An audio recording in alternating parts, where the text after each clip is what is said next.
Now, what else would I do? I want to change my speak to my headphones. And this will be, all right. Okay, perfect. Now again, volume good, audio's good because the chat is turned off. So I'm not going to be able to know. The volume is good, right? Audio is good. No thumbs up, one thumbs up, two. Okay, good. Perfect. All right, so we got almost a minute and a half left. And as that comes down to a close, we shall continue moving forward.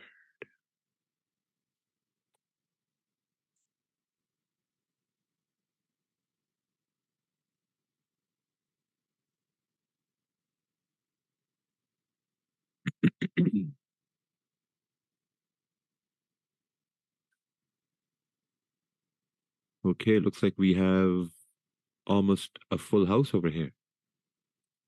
Very nice. 173. Beautiful. Okay, so welcome everyone to a Forex orientation webinar. The reason why we have named it the orientation webinar on Forex, because this is where we're going to go from the very basics of what is Forex, why we hear about Forex, why we want to do Forex, what's the first thing that comes to our mind, all the way to a point where you're going to be able to confidently execute a trade. So this is what I'm going to do, right? It's participant can chat with, there we go. All right, the chat is on. It feels kind of weird to have the chat off because I'm like, much more comfortable in answering some things on the go, but also sometimes, light roasting here and there. So it felt a little bit weird that there's no one talking on the side. So we're going to keep the chat on. It keeps me more like, participated. All right, so let's move on with this. Okay, so whenever we start trading, what's the first thing that comes to your mind? I remember when I first started trading, the first thing that came to my mind, or the first thing that I really look into now, that what I heard was that Forex is something that's open all the time, 24 hours a day, no, actually 23 hours a day, and 5 days a week. And there was another thing that someone told me that, okay, Forex is a $5.2 trillion market. This means, man, like if you don't have any money, this is a $5.2 trillion market, and in this market it means you can make money all the time. Let me just turn off these annotations over here, disable annotations. Okay, so for all the guys over here, what was something else that comes to your mind when you hear the word Forex, or someone who really told you this idea about making money from the markets? What's that one thing that comes to your mind? Scam. Okay. Get rich quick. Yeah, that's true. Get rich quick. But also at the same time, if it's too good to be true, it really is too good to be true. Gambling, that's correct. Like a lot of us, when we start trading, we start to look at trading as a form of gambling. Like in the beginning, we're all very, very disciplined. But as time goes by, our gambling instincts start to come in. Let's take a look at this. So the first thing that comes to my mind is $5.2 trillion market, right? The next thing is that it's way bigger than the stock market. So the one thing about the Forex market is that it does not move comparatively as close to how the stock market moves. Like in the stock market, you can have a 10% gain, or like a 15% gain, or stuff like that, 5% gain or a loss, like when it compares to like stocks and stuff like that. But in trading, when you're talking about Forex, like gold, pound USD, all the pairs, commodities, metals, they don't move as much as the stock market. Like you may see a movement of 0.5%, maybe never 1%, but like 0.5%, 0.2%, 0.08%, which is why we have leverage, because the movement is not that much, right? It's a very small movement, which is why we have leverage in Forex to trade. The one thing is we learn about is patience, consistency, intuition, and discipline. That's correct. Again, it's open for 24 hours a day, 5 days a week. You can make money at any time of the day. This is something that really screwed me over, because when someone said, hey, like, you know what, man, you can make money at any time of the day. Now, my first introduction to Forex was through a MLM company called iMarkets Live. That was my first introduction. It was IML, and then there was another one back in the day in 2016 to 2015 called Wealth Generators, right? So just from the name, Wealth Generators, it should ring some alarm bells, right? Generating wealth, like what the hell's that? Wealth Generators. And they told me that you can make money at any time of the day, right? But once you get a little bit mature in the markets, you start to look at, the sessions, the currency pairs, you start to understand volume, you start to understand, like, at what time of the day there's going to be movement in price, which you can actually trade. You start to understand that you can't really make money at any time of the day in the Forex market, right? Because when there's no more volume, what are you going to do? When there's news, what are you going to do? When the market is closed, or like, when we have a rollover time and the spreads are higher, what are you going to do at that time, right? So this is something that really drives people in, like, hey, you can make money at any time of the day while you're working, while you're at the grocery store, stuff like that.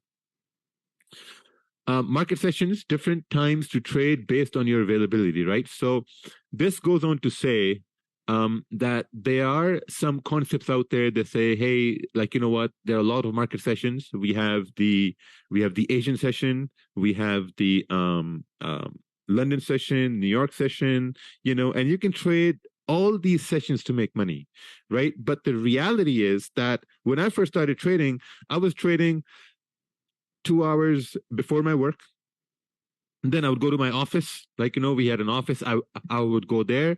Then I would trade at the office while we had our downtime. I would trade during grocery runs. I would trade during our gym time. I would trade during dinner, lunch. Like, I was always looking at the market. I was always looking at the charts, and I used to think that the more I'm going to look at the charts, the more profitability is going to increase for me. But it was the opposite, right? It was completely the opposite, because the more I looked at the charts, the more I took trades and the more I lost at the same time. Then after a little while, it dawned upon me that, hey, like, it's not about looking at the charts all the time. It's only about looking at the charts when the charts have your full attention. Just like when you go to the gym. So when you go to the gym, you go to the gym at the specific time and you only think about lifting weights, or you only think about doing cardio or the Stairmaster or whatever the hell you're doing over there, right? You only think about that. So trading, it's exactly the same thing. Exactly the same thing. Like, so I was at a dinner yesterday. It was a family dinner, and there were a lot of guys there, and they were saying, hey, Raja, like, you're trading and this and that. So, like, what, like, how many hours a day do you trade? Or how many hours a day you look at the charts? Because I'm looking at the charts all the time, like everyone's the same. So I'm like, I only look at the charts for about an hour and a half to 2 hours. That's it. Nothing more at all. Just 1.5 hour to 2 hours, and that's it. That's the only time I look at the charts, because you have to look at it this way, right? The time that you're going to dedicate to the charts, that time needs to be a time where you have nothing else to do. Like when you're completely free, you don't have to worry about family, kids, no job, no nothing. Like, that, okay, this section of my day, I have time to do whatever I want. So at this time, I'm going to look at the charts. And then you look at the charts and see that, okay, what session is present there? What pair should I look at? And all this stuff. So we're going to go over that too. Right? But it's very, very important to only look at the charts when it's convenient for you. It doesn't have to be the other way around. Whenever it's convenient for you, look at the charts. You dedicate when you're going to give your time to the market. Don't let the market dictate when you should be giving your time. Makes sense? Like a lot of times guys say, oh, like I haven't traded the whole day and now we have FOMC and I'm going to trade FOMC. No, you're not going to trade FOMC, because if the volume was not there when you were looking at the chart, what makes you think that now you're going to trade FOMC and make money? It doesn't work like that. And I used to make those mistakes all the time. I used to think that, okay, now there's volume in the market, which I don't trade, so I'm going to start to trade this. No, don't do that. Don't be a slave to the market. Let the market be a slave to you. It's just like you say, like, like when you, okay, so when you like a girl or a guy, like, and you're like, okay, what, I'm just going to play hard to get so that they get attracted to me more. It's kind of like the same concept. But anyway, to succeed, you need to create concrete, well-defined rules. So we're going to go over these rules here as well here today. So because more senior time than trade will be opposite of market analysis. Yeah, that's true. All right. Oh, what's going on over here? All right. Okay. So first, we're going to start with some very basic concepts. It's a warm-up. We're just going to do a very simple warm-up. And this warm-up is that what's the first thing that you look at when you're looking at the charts, right? So we're going to continue this webinar as if everyone is brand new, that everyone does not know anything about trading. So that's what we're going to do. First, we have the market sessions, right? The number one thing that you need to understand whenever you hear the word Forex is market sessions. One, we have the Asian session, right? We have the Asian session, we have the London session, we have the New York session. These are the three main sessions we have, right? So whatever time zone you're in, whether you're in the Eastern time zone, Pacific Standard Time zone, London, Pakistan, Asia, Australia, whatever, you need to understand what sessions they are. Next, now we need to understand that, okay, we have the Asian session, London session, New York session, right? Every session has a pre-session. A pre-session means that what sort of volume is going to be there in the main session, right? That's the pre-session. When you do a warm-up, when you go to the gym, you do a warm-up, you're like, okay, I'm going to get ready to lift some weights today. You do some warm-up with like light weights and stuff like that. And like, sometimes it goes into cardio or sometimes it goes into weight training. So this is what the pre-session is. So whenever you look at banks, the way the banks work is, let's look at it this way. You have a bank. Before the bank opens at 8 a.m., employees still go to the bank, or like, when you're running a hedge funds normally facilitate order flow at like, 9 a.m., 10 a.m. Before that, someone's going to go in around 8 a.m., 7 a.m., 6 a.m., and they're going to see that, okay, what sort of order flow we had on the previous day to get ready for today, right? That's getting prepared for the full day. So that's when you have pre-Asian session.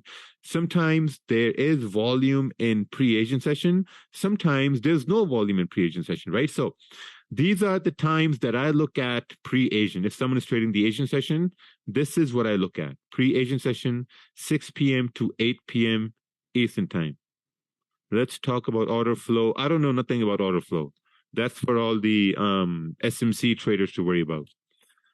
All right. Next, we have the Asian Open. Right? Asian Open between 8 p.m. to 10 p.m. Now, the reason why I'm writing these times down is this is when there is volume in the market. Can you guys see my mouse? Is my mouse visible on the screen? Yeah? Okay, cool, perfect. Right? Next, we have the pre-London session. Now, I have made a lot of progress in pre-London session and London session. This has been amazing for me, pre-London and London.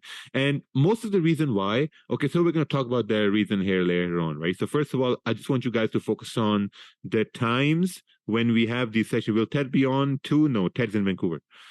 Yeah. So next we have pre-New York, and after pre-New York, we have NY Open at 8 a.m. till London close. This is also a very high volume time right here. Request and record. Brother, this meeting is being recorded. Yeah, it's being recorded. Right, okay. So the reason why I have these times on over here is for you to understand that these are the times when normally there's volume in the market. So when you have pre-Asian session, this is when there can be volume in the market between 6 p.m. and 8 p.m. If, for example, there's no volume at this time, there's a very high probability there's going to be volume between 8 p.m. to 10 p.m. in the Asian session. If you have the Asian session open from 8 p.m. till what's 8, 9, 10, 11, 12, 1, 2, 3, 4, till like 4 a.m. Eastern time, it doesn't mean there's going to be volume during all this time, right? We have 8 p.m. to 10 p.m. This is when there's going to be volume in the market. And usually I've seen like after 10 p.m., there's not much volume.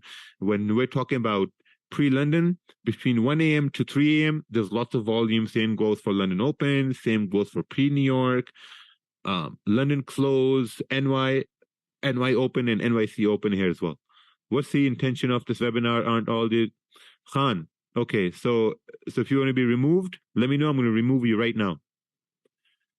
This is why I have the chat closed, because, like, retards come in and they ask these dumb questions.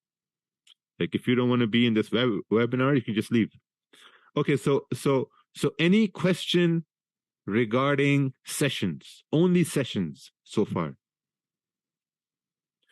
The important thing is to look at the time and see what time suits you best. For example, when I first started trading, this was back in Canada. I would wake up at around 5:30 a.m.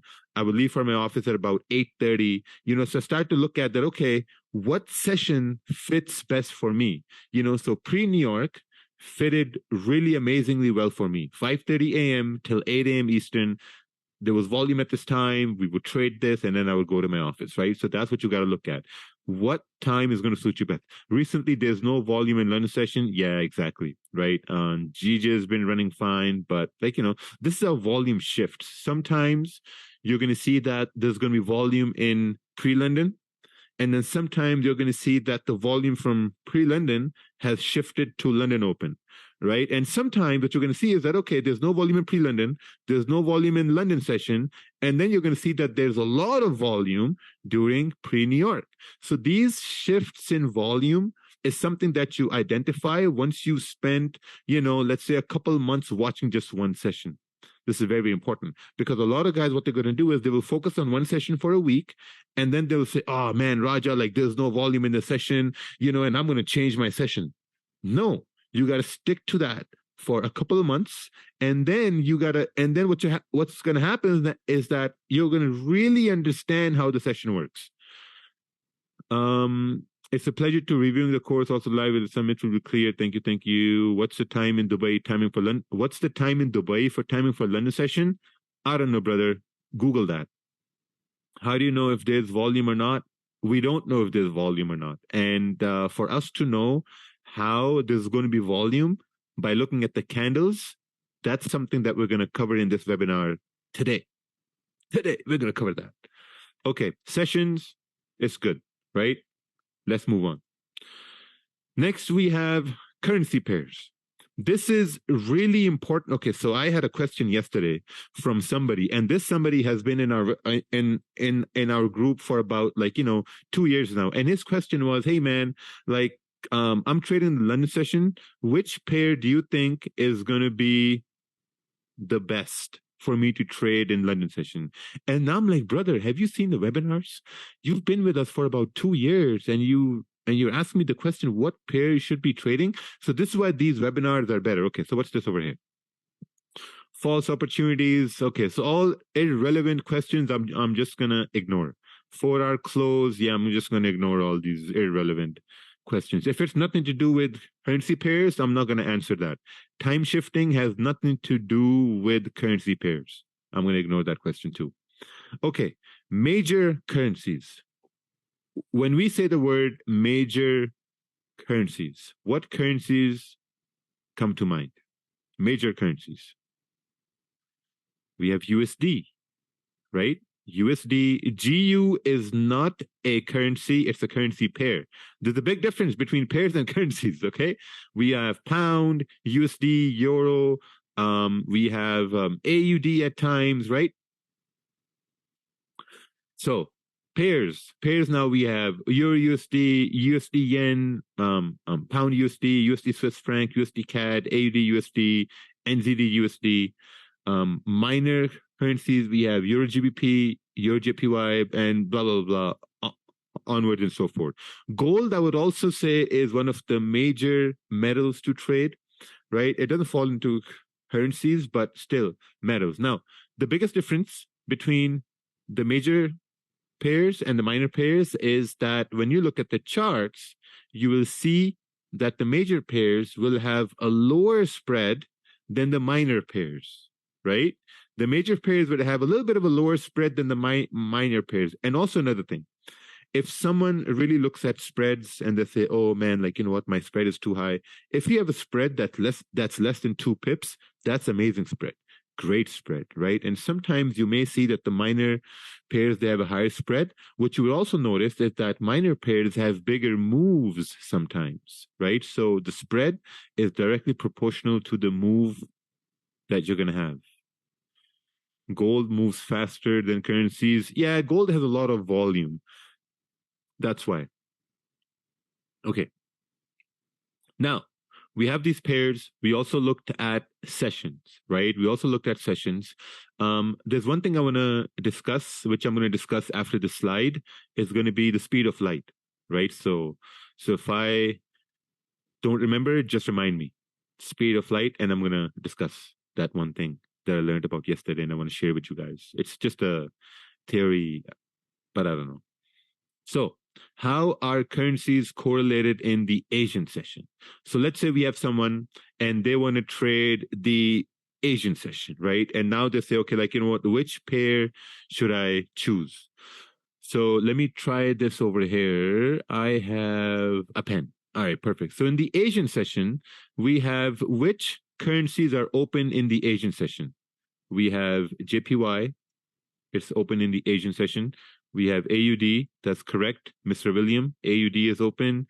We have NZD is open in the Asian session, right? So these three pairs, these three currencies, they're open, which means these three currencies have a lot of volume in the Asian session.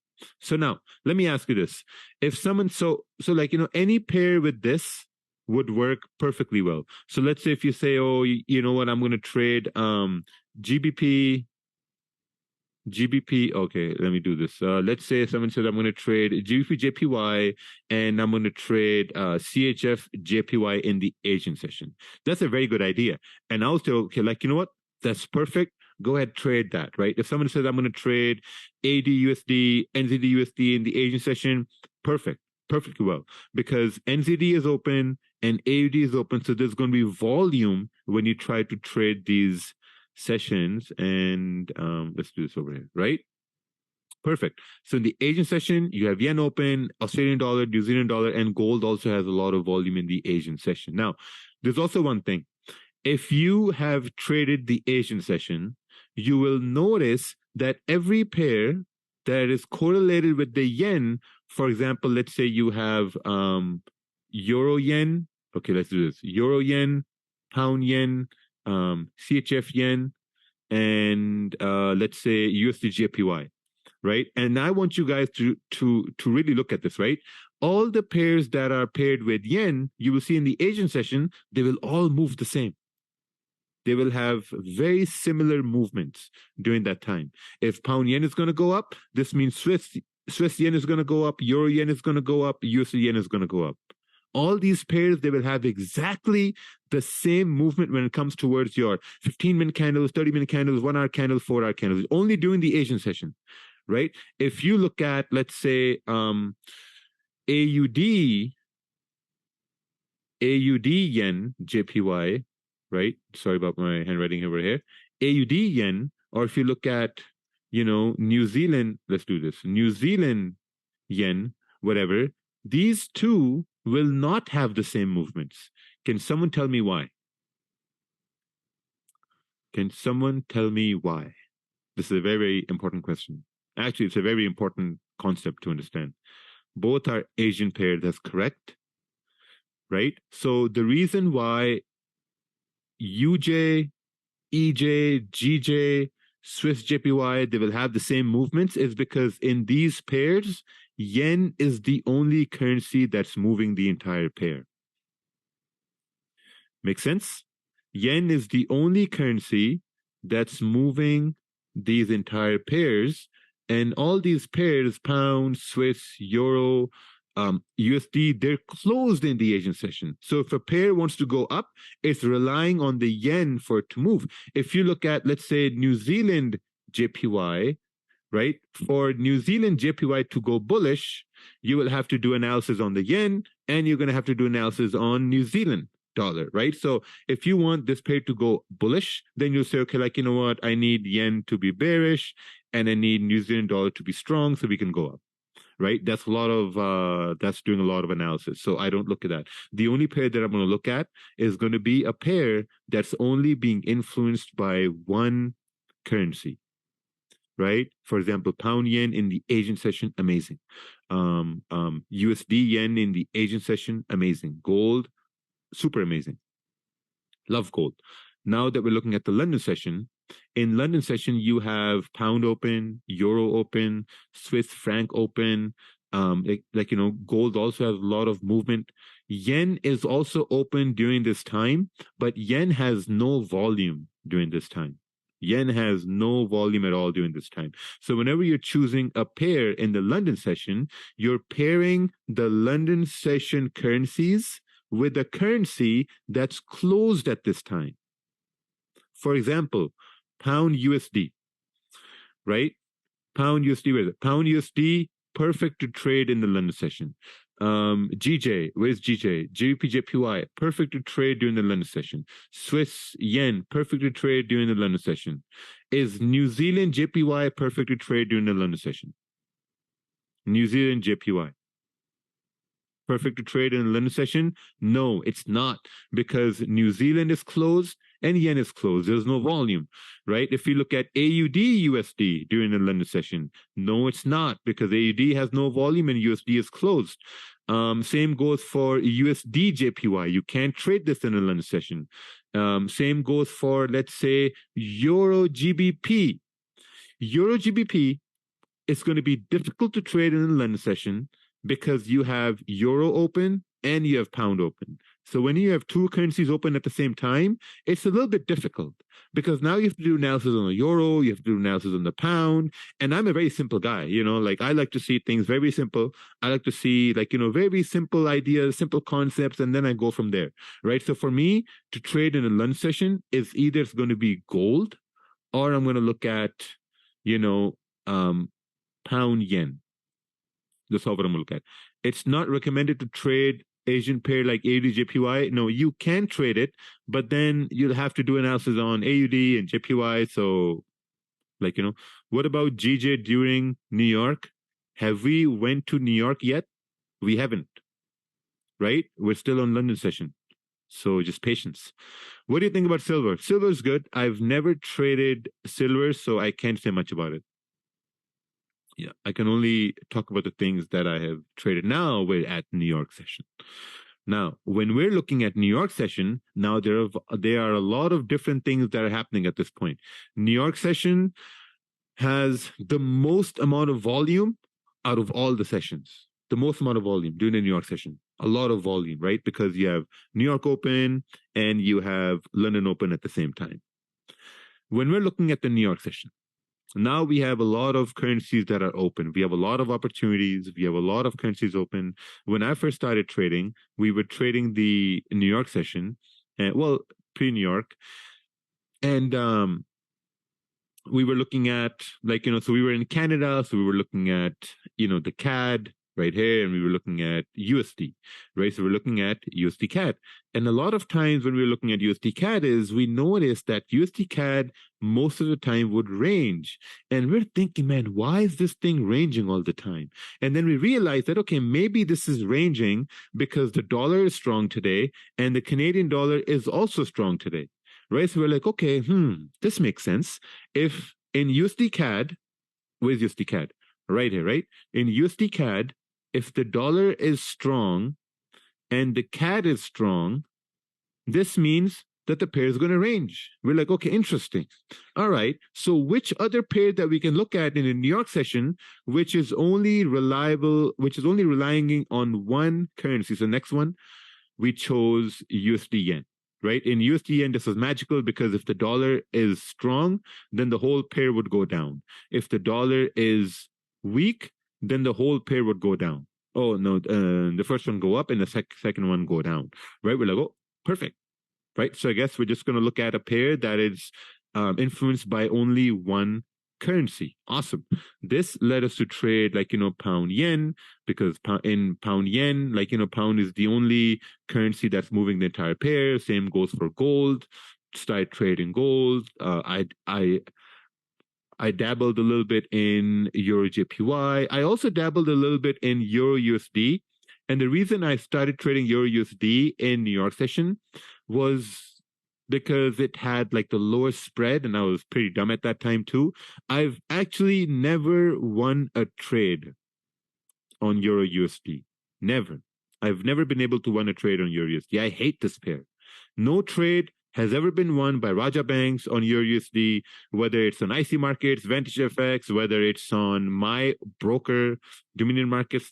Never. I've never won a trade. Well, I haven't really traded USD on Dominion Markets, but yeah, I've never won a trade. Maybe because, I always try to trade this in a New York session when both pairs are open or whatever, but yeah, never. Your JPY has been good, right? So the most important thing to understand from this slide is which pair are you going to trade during the session that you're going to choose to trade. What do you think about US 30?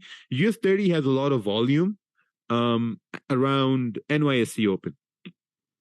Around NYSE Open, US 30 has a lot of volume because, it really waits for that. Why is there a lot of volatility with gold, specifically just before pre-NY close? Pre-NY close because it's NY Open. EU, both pairs are influenced by the session during NY? Yes, that's correct. So any questions on currency pairs? Any questions on currency pairs? You're just taking a mental note on which pair you're going to focus on. That's it. That's all what you're doing at this point. Nice to have you back, old friend. Thank you, Christine. Nice to have you here. What currency pair has more volume during these sessions? I don't know. If you're trading the Asian session, pound yen is good, gold is good. London session, pound yen is good, gold is good. In New York session, pound yen is good, gold is good. Like those are the pairs I trade, right? So, what session is okay?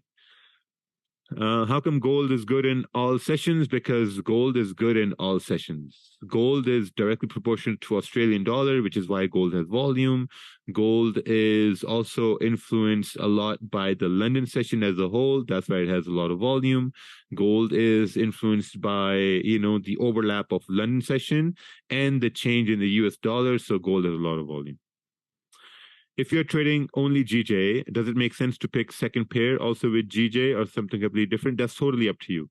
If I'm only trading pound yen, it depends on, let's say I'm trading pound yen in the New York session, then I'm also going to look at gold as well, So, yeah. Okay, so one thing I want to talk to you guys about, the speed of light. Is gold a safe haven? If you Google that, you'll get the answer. The answer is going to be yes. Speed of light. Now, I was reading this theory yesterday that how we are probably living in a simulation, right? There was also a theory that when you sleep, you actually die and you wake up in another parallel simulation with the same conditions that you have, right? And the biggest example we can give is through video games, right? So when you play a video game, let's say you play Call of Duty or whatever, right? You play Call of Duty, it's an open world, you can go wherever you want, but at the same time, you're limited. You are limited to that world. Skipping the cutscene, okay, yeah. Because we're limited to that world, right? Like we can go to the edge, but we can't go through that edge to see what's on the other part. And in the same way, we can't go faster than the speed of light. We're limited with the speed of light. We can't go faster than the speed of light. We can't go outside of our own galaxy to another galaxy. So if a video game is made by somebody, and if we can't go faster than the speed of light, which means we're limited at that speed, maybe we are also, this whole simulation is also created by somebody, right? I don't know. I think you're in Pakistan. Yes, I'm in Pakistan. All right, let's move on over here. Just a little bit of a break we had. So we're good with this one, right? We're good with this one. Currency pairs. Press F to respect. Yeah, I don't want to press F. I don't know what's going to happen. You said the market didn't move after London close, but gold sometimes moves faster London close because of what? Because of London close. What is the motive of that story? There's the motive.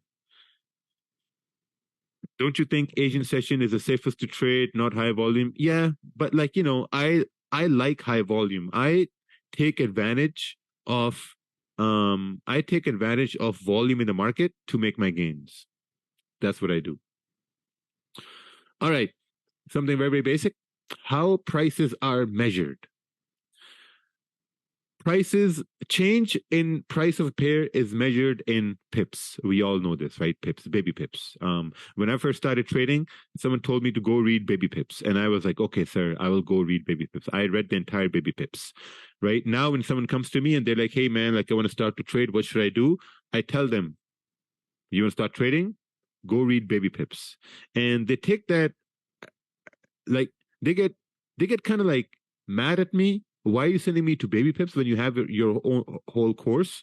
And the reason why I say baby pips is because I say, man, baby pips built my foundation, so it can really build your foundation as well. And once you're ready with that foundation, then you can start to create on top of that foundation.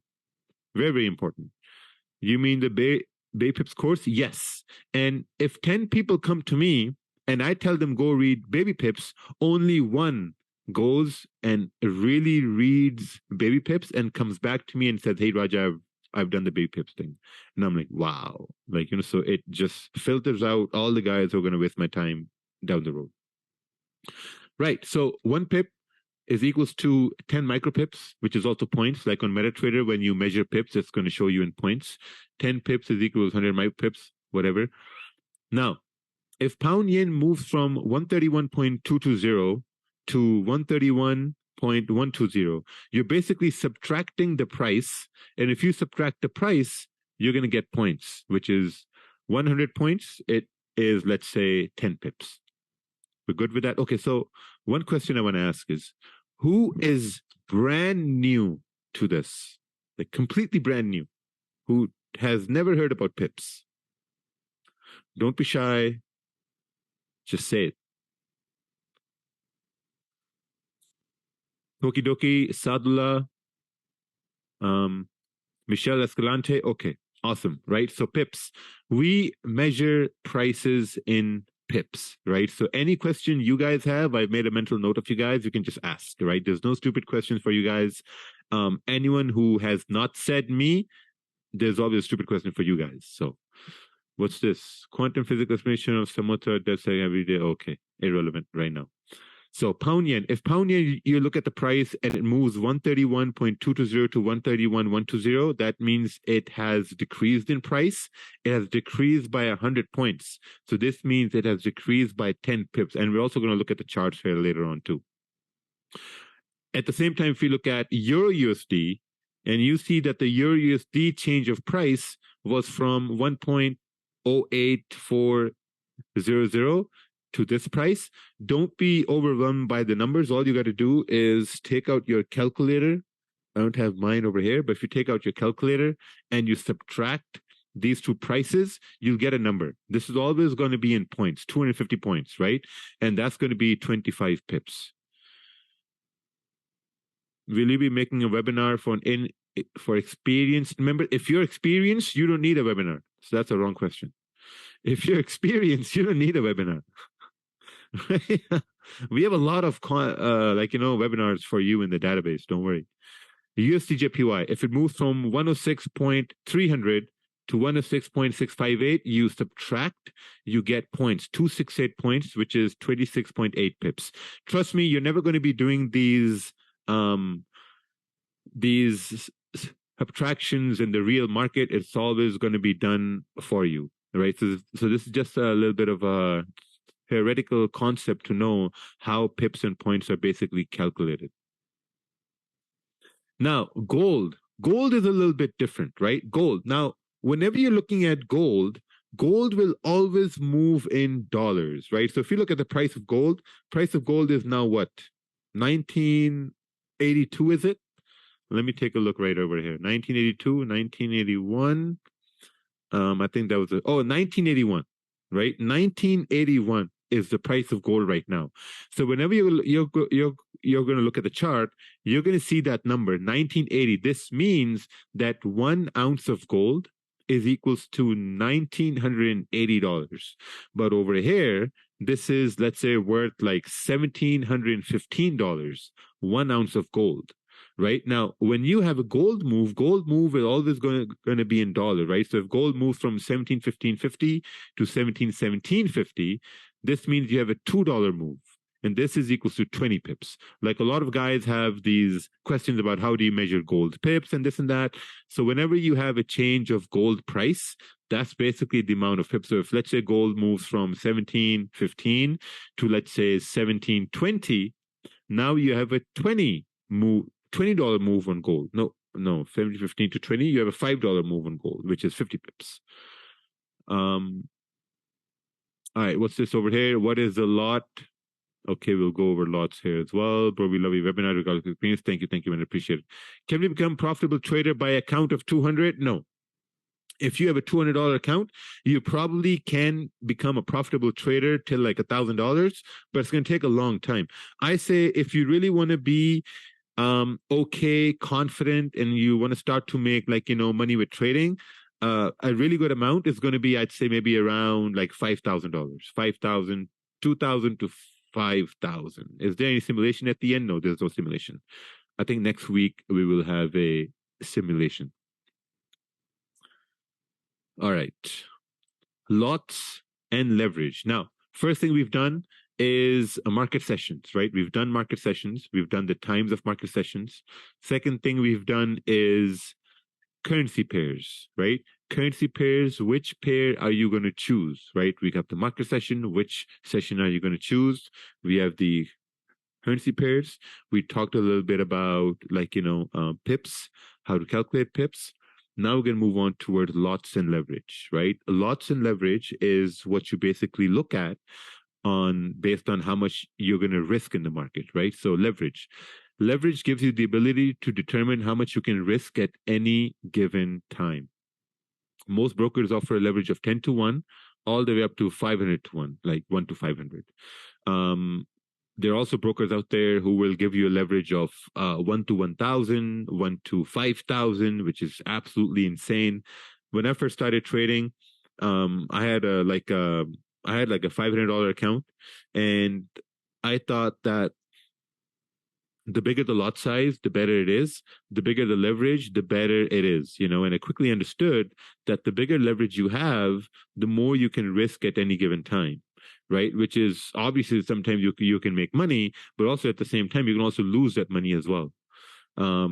So I'd say like maybe a good leverage to use would be like around 1 to 100. 1 to 100 is a perfectly fine leverage. You're not risking a lot at the same time too, right? 500 to 1 it's a lot of risk. This means, let's say if you have $1,000 account, at any given time, you can lose like $900 or like $800 on 1 to 500 leverage, because in the beginning, when we start trading, we let the losses run, right? When we let the losses run and they keep on piling up and up and up, and it's also like, it's not a good outcome in the end.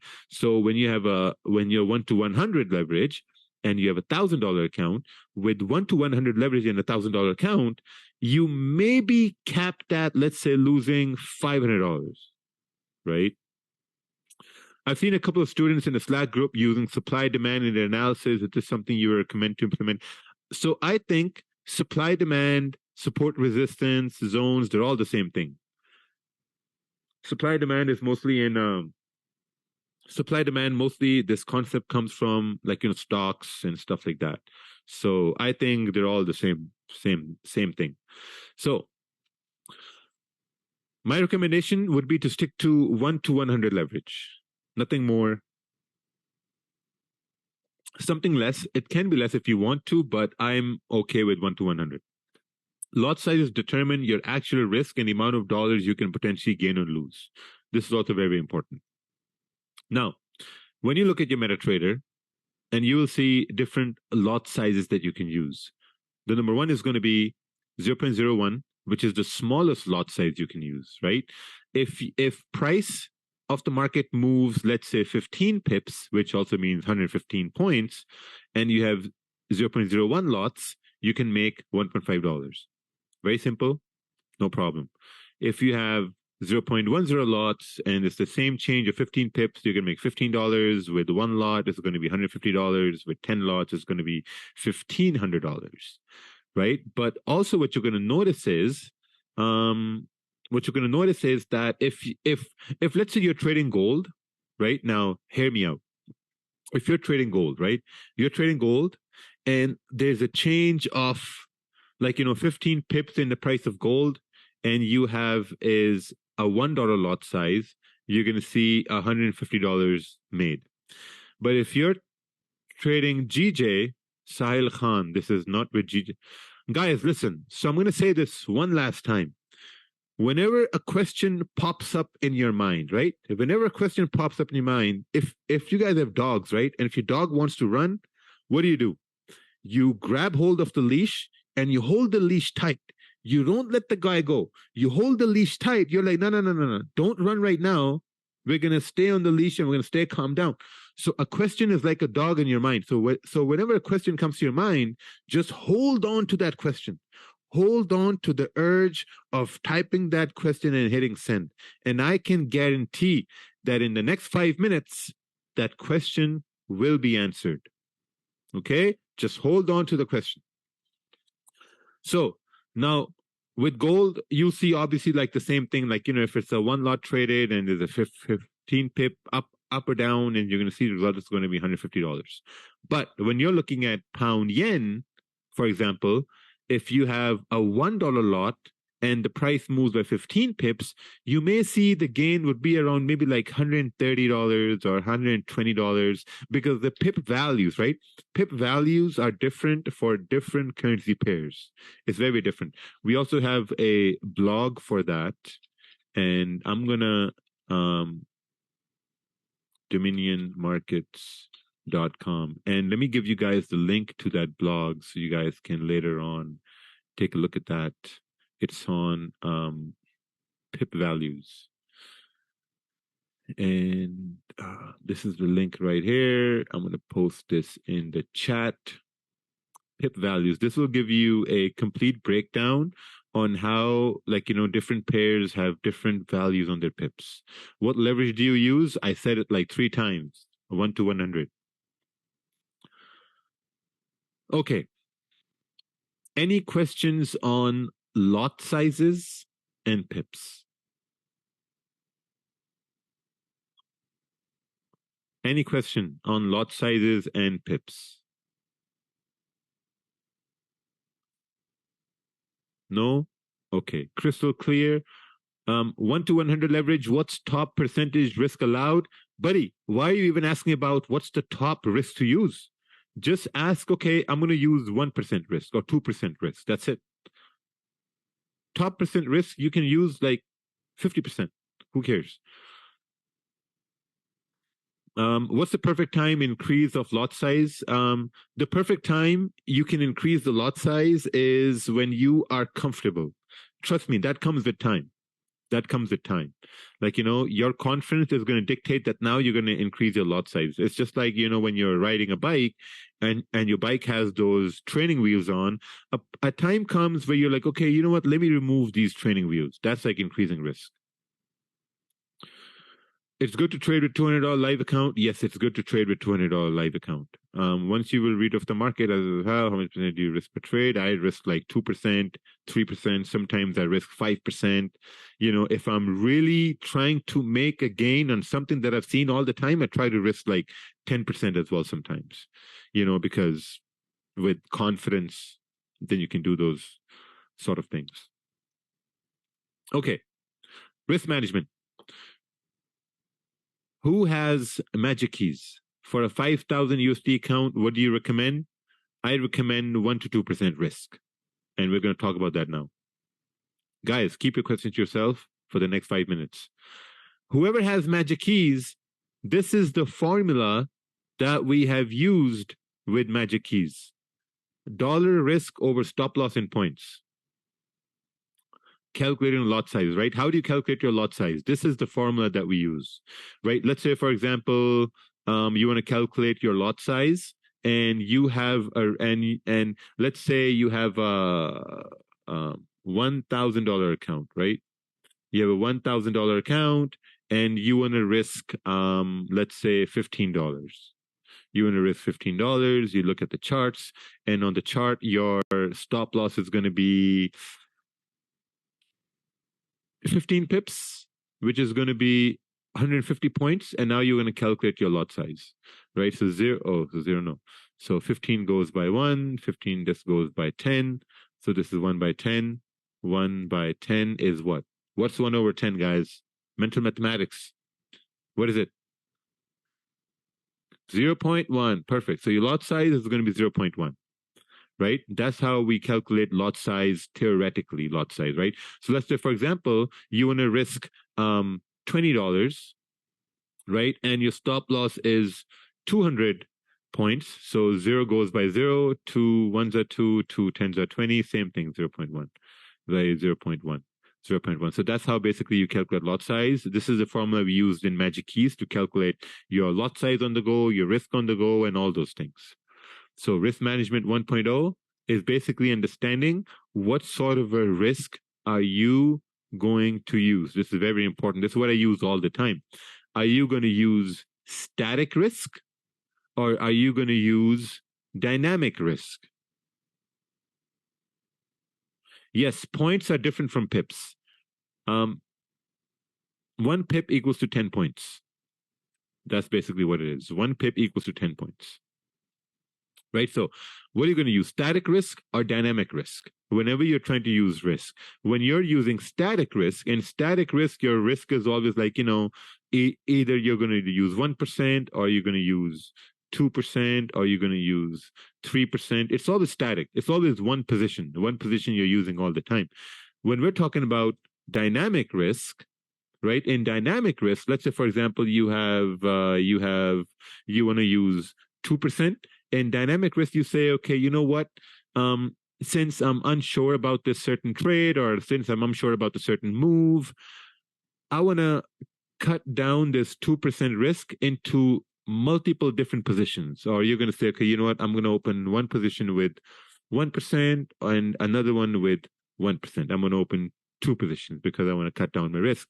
Or you can say that, okay, you know what? I'm going to further drop this down into 0.5, right? 0.5% and 0.5% right over here as well.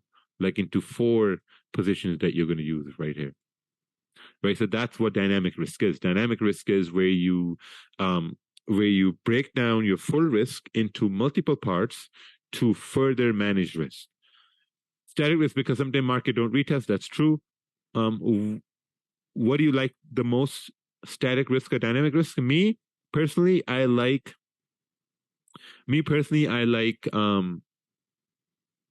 static risk better. And I'm going to explain to you why I like static risk better than dynamic risk. Dynamic risk, sometimes I'm going to use, but not all the time. Static risk I'm going to use because static risk, it gives me the opportunity to manage my risk or close positions in half if price goes the opposite way. It allows me to do that. With dynamic risk, as you're entering, let's say, first position 0.5, you've already managed risk. Because if you're total going to risk 2% and you're entering the market with 0.5%, you've already managed risk at that time. And then once you see price goes in your favor, you add another 0.5. So we're going to talk about this here as well. If I'm beginner and currently learning, go with the 0.01. Thanks, Mo. Right? So any questions regarding static risk and dynamic risk? I already answered what I use. I use static risk. Better to use 1% from capital per profit or just 1% from initial capital? Tokidoki. 1% from full capital that you have. Full. Like if you have $1,002, 1% of $1,002. Is layering part of dynamic risk? Yeah, we're going to talk about that too. Any question regarding static risk and dynamic risk? Like, we're going to talk more about this too. Would you mind touching on when to increase lot size as account grows? Yes, so we're going to talk about that too. So, other than this, we're good? We're good with this? We should be good with this. All right. What percentage risk is... Guys, are you trying to troll me? Like, what the fuck is this? What percentage of risk is good for a $2,000 account? Is like, are you trying to troll me, or is this like a real question, or what the fuck is going on? Didn't we just say 1 to 2%? What is this thing over here? I just don't understand. I just don't understand, man. Like, I don't get it. Does someone scoops out your brain every morning when you wake up, and then, man, like, I just don't get it. Wow, it's just unbelievable. Oh my God. Whew. Holy.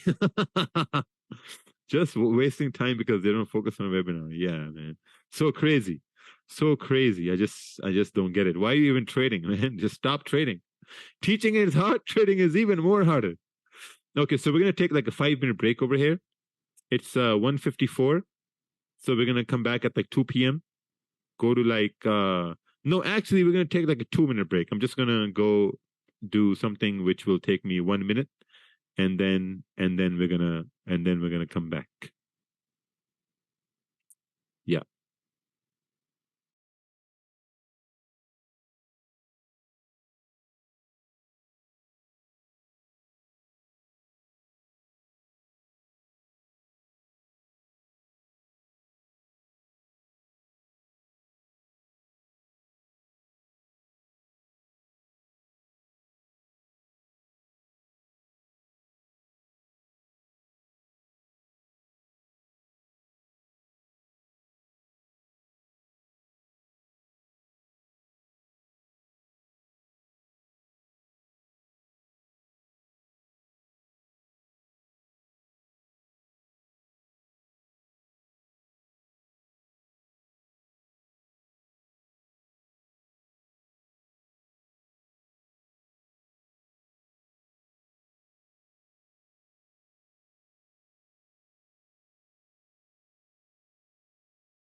All right.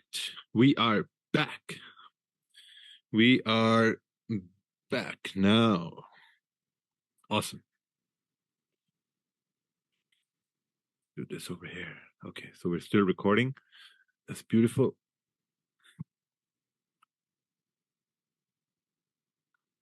I have a question. Okay, sure.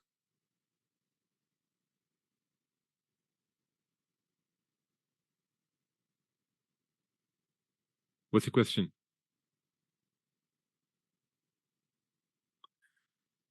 Does anyone here trade use 30 Dow Jones? Use the biggest things, the biggest moves? Yeah. Around like NYC Open, it does have a lot of big moves. Do you prefer fixed lot over percentage based? Fixed lot over percentage based? Yeah, so we're going to go over this as well. We're going to go over this as well. Okay, time frames. Oh, some question about risk. Okay, let's say you got $10,000 account and you use 1%. Okay, let's say you lose 20 times and your account becomes 80,000. Oh, 8,000. If you use 1%, basically you will never lose your account, right? Oh, I have to retake this one. Mr. Bax.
Okay, so the question was that if I lose 20 trades in a row, this means that you're never going to be able to get that back. Now, here's the thing.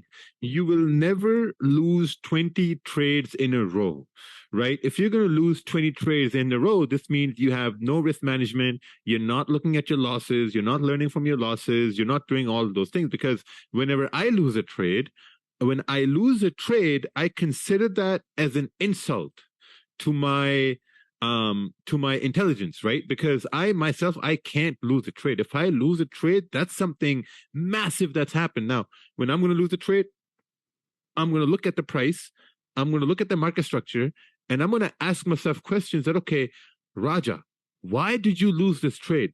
What was there something that you missed? What was there something that you didn't pay attention to? What happened? Because I'm really going to go anal on that one loss so that I make sure I don't take that same loss the next day. Because if I do take that same loss the next day, then I may not make the money that I wanted to make. Right? Because in this business, this is very, very serious. Like, a lot of guys don't take it as serious as they should, because whenever you lose a trade, this means you did not make the money you were supposed to make. It's very, very important. So whenever you lose a trade, you got to look at that trade and be really stringent on why you lost that trade. Very, very important. So when you come to the markets with that mindset, you will never lose 20 trades in a row. You get me? It's never, ever, ever going to happen. You're never going to lose 20 trades in a row if you come to trading with that same exact mindset. My win rate is like 55 to 60%. Yeah, exactly. So if you run a business and you lose a client, Rock, you're absolutely right. When you run a business, you lose a client, that is something massive. So losing a trade is exactly the same thing as losing a client, losing a sale, losing a deal. You got to take it very, very seriously. And a lot of guys don't take their losses seriously because you're over trading, you're over risking, you're not serious about this. You're just treating it as just like a whatever hobby. Like, when there are guys out there who are really seriously making some sick amount of money from the same thing that you don't take it seriously. Right? So I have to take it very, very seriously. Very seriously. Losing a trade or violating a rule, both. I get it. No, there's no such thing as a dumb question. Okay, time frames. Very important. Now, the first thing, we have the daily time frame. Now, this slide is very important, right? It's not just a slide of, you have the 4-hour time frames and the 1-hour time frame and a 30-minute time frame, blah, blah, blah. It's all good. This slide is not about that, right? This slide is much more about just time frames, and a lot of these gurus out there, they're not going to teach you this. And I'm going to be probably the first one to bring this idea to you guys. Now, Let's say you're looking at the daily candle, right? Now, you guys may note this. No, you guys may know this subconsciously, but consciously, you may not know this. And I'm going to bring this to your attention. Let's say you have the daily candle. What's the first session that starts when you have the daily candle? You have the Asian session, right? Asian session starts at the daily candle. So this first 4-hour candle, what does this first 4-hour candle comprise of? The Asian session, right? Perfectly right. Now, we have the second 4-hour candle. And also, let me write down the times over here too, right? So this is like between 5 p.m. till 9 p.m., right? This first 4-hour candle. How about time changing these days? Irrelevant question. Right now, the second 4-hour candle, this starts from 9 p.m., goes all the way till 1 a.m. Right? This 4-hour candle, do you think this time between 9 p.m. and 1 a.m. has some volume? Yes or no? Have you seen a lot of volume? No, right? There's a very low volume. Yeah, Eastern Standard Time. Low volume. LV stands for low volume, not Louis Vuitton. Low volume, right? Now we have the third 4-hour candle. This 4-hour candle is from 1 a.m. Eastern till 5 a.m. Eastern. This 4-hour candle, you have, pre-London Open and you have London Open, lots of volume at this time. Lots of volume, 1 a.m. and 5 a.m. This 4-hour candle right over here, the third one, right? So does this make sense to you? Okay, probably not now, but very soon it's going to make sense to you, right? Now when we're looking at the fourth one is from 5 a.m. till 5, 6, 7, 8, 9 a.m. This also have lots of volume. Why? Because we have the NY session in it, right? NY session. Fifth 4-hour candle is from 9 a.m. till 1 p.m. Eastern time. In the beginning, there's some volume because you have London close in the beginning, and the half of the 4-hour, the volume kind of dies along, right? And the last 4-hour candle basically has no volume at all. So just by looking at these 4-hour candles, right? Just by looking at these 4-hour candles, which 4-hour candles do you think is gonna be the best to trade? 3 and 4, okay. The third one, okay. 5 and 9, okay. That's good.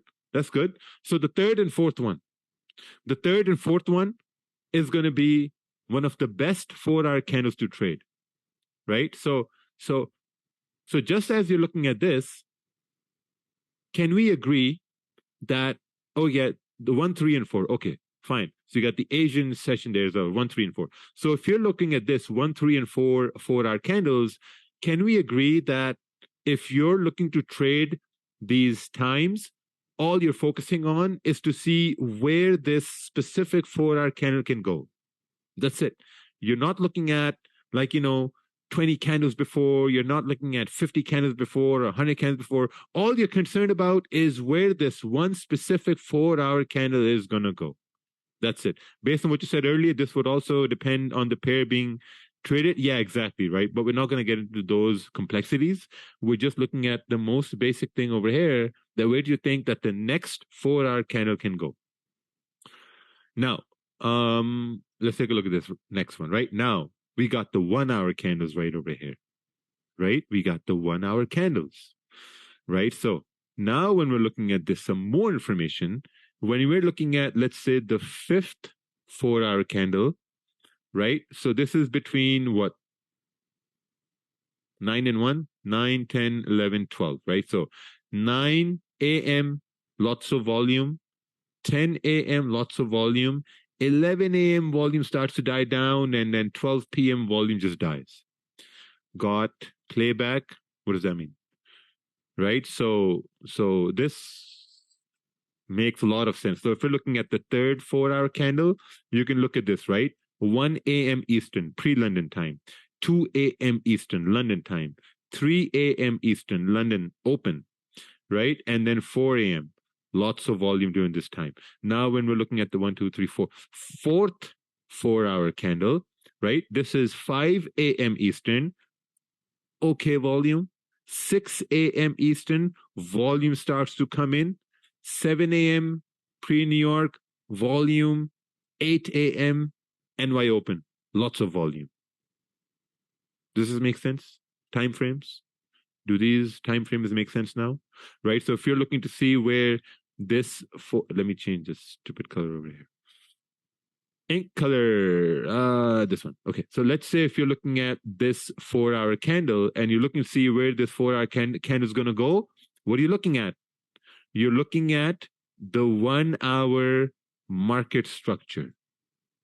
That's it. That's all what you're looking at. You're looking at how the 1-hour candles are forming, and then you're looking at how the 30-minute candles are forming to anticipate where the full 4-hour candle is going to go.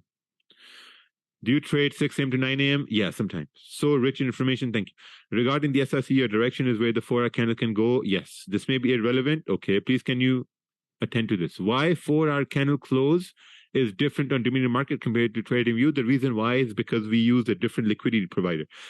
So our liquidity provider goes off of London close, which is why there's a 2-hour difference in the 4-hour candle. But still, like, it's all the same thing right here.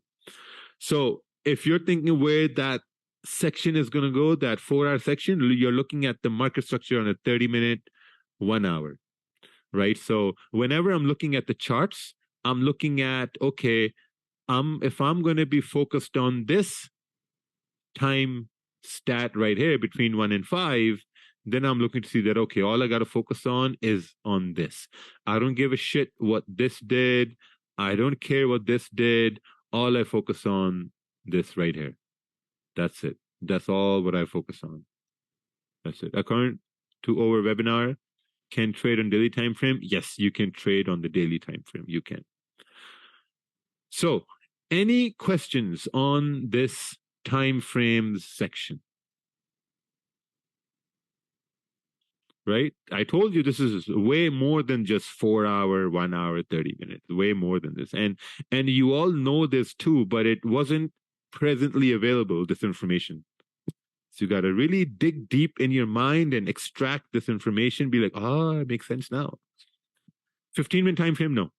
A 9 to 1 4-hour candle close is huge consideration. Yes. Most of the time you focus on 30-minute, 15-minute. Yes, I do. Market structure, and I also focus on the 1-hour market structure. I focus on all the time frames: 4-hour, 1 hour, 30-minute, 15-minute. How can you take your daily bias on previous daily or 4-hour? You can by looking at the chart. That's a irrelevant question regarding to the time frames right here. That's more of a technical analysis question. So entries and TPs on 4-hour? No, we're going to talk about entries and TPs. I'm looking forward to some examples. I mean, all the examples are in the charts. Yeah, but we're going to do some examples too. Okay, so we're good with this. Awesome. Let's do this one. If we're busy at that session, can we trade another time frame and come back to the same session? No. We just talked about this in the beginning. You can't do that. How important the 4-hour candle close is very important. So the close of the 2 4-hour is only important to anticipate direction of the third one? Yes, that's correct. To anticipate the direction of the third one. If the 2 4-hour is creating a support, and then you're looking at the lower time frames and they're also creating a support, then that means there's a high probability for price to continue pushing, in your desired direction, basically. Okay. Nope. Let's do this.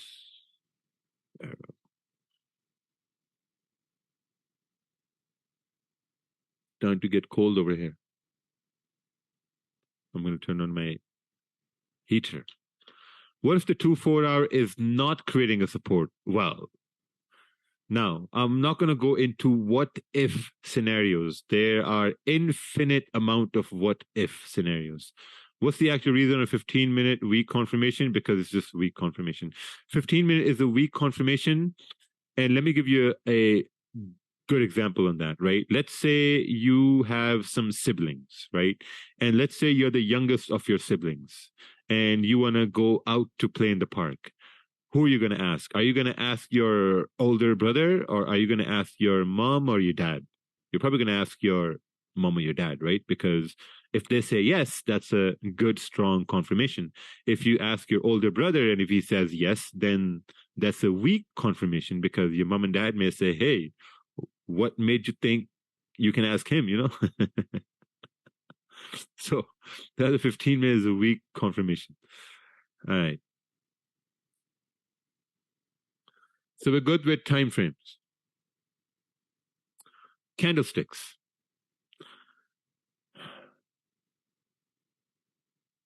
Who knows about candlesticks? There's always something to learn from basic concepts. But let's talk about candlesticks right here. Candlesticks. There are only two types of candlesticks. This is what I understood so far. 4-hour close huge factor is if you mean for structure, that's correct. And we're going to talk more about structure as well. Right? So there are two types of candlesticks. You have the bullish candlestick and you have the bearish candlestick. Very important, very simple, straightforward, right? This is an example of a bullish candlestick. A bullish candlestick opens at the bottom, it goes up in price, and then it closes at the top, right? And as the candles form, the candles also have a top wick, and the candles also have a bottom wick, right? So this means that during the time this candle was open, right? During the time this candle was open, it moved down to create a low, and it also moved up to create a high. But as the, so let's say this is a 1 hour candlestick, right? And this candlestick opened at 2 p.m. and it closed at 3 p.m. Maybe at around 2:40, the candle made a low right over here. At around, let's say like 2:20, the candle made a high over here, but it closed right here at 3 p.m. So that's how you form this candlestick. Yeah, so the reason why 15 minutes is a weak confirmation, Mo, you're absolutely correct that the 15-minute candles are much likely to break the highs and the lows. There's a very, very high probability, and that may throw you off your analysis. That's why 15-minute is a weak confirmation. Right? Okay. So when you have a bullish candle, which has a wick to the top, that's basically a range, which is